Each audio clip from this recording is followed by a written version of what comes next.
And my question is about your disciplined risk evaluation approach and how you balance that with the fact that perseverance and determination and grit are often necessary for success. Well, I'm not. I certainly like determination and grit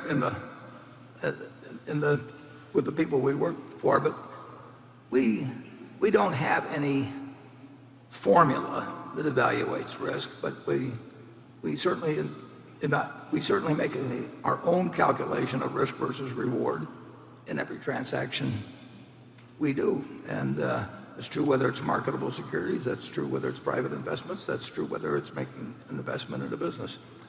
And sometimes we're wrong, and we're going to be wrong sometimes in the future. You can't make a lot of decisions in this business without being wrong, but we don't think the procedure or the results would be changed favorably by having lots of committees and lots of spreadsheets and that sort of thing. It's just,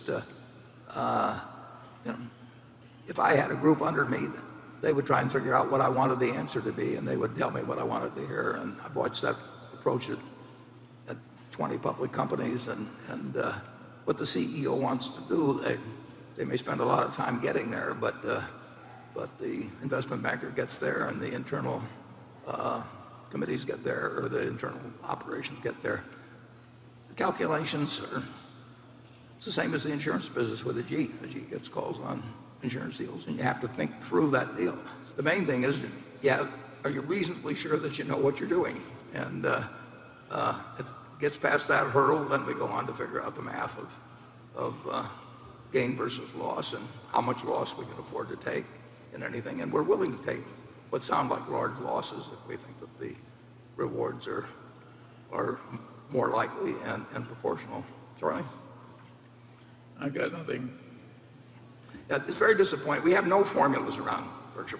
We don't sit down and write a bunch, have people work till midnight calculating things and putting spreadsheets together. And if the hurdle rate is 15% or something, having them all come out at 15.1 or 15.2, because that's what's going to happen. I mean, you're going to get the numbers you want to hear to an extreme degree. The proposals we receive from the investment world, I've got to tell you about one because it illustrates. Go on. We received a proposition the other day, and I'll disguise the numbers a little bit so nobody can pick it out. But it was a private company, and we'll say it was earning $100 million a year.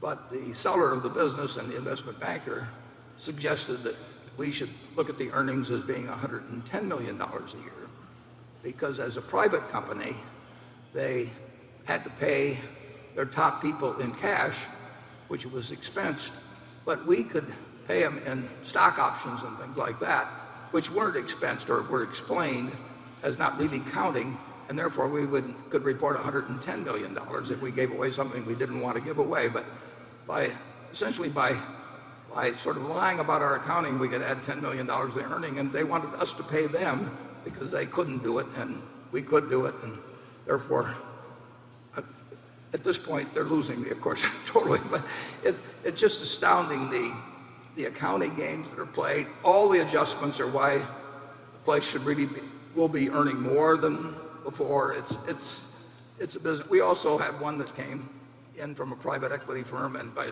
a mistake, we got the email that was sent to the manager from the private equity firms that owned it, the manager, in terms of making projections for it.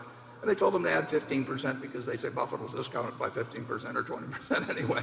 So just add 15% to offset his conservatism. It's not an elegant business, as Charlie will tell you. You have any better stories, Charlie? It's bad enough.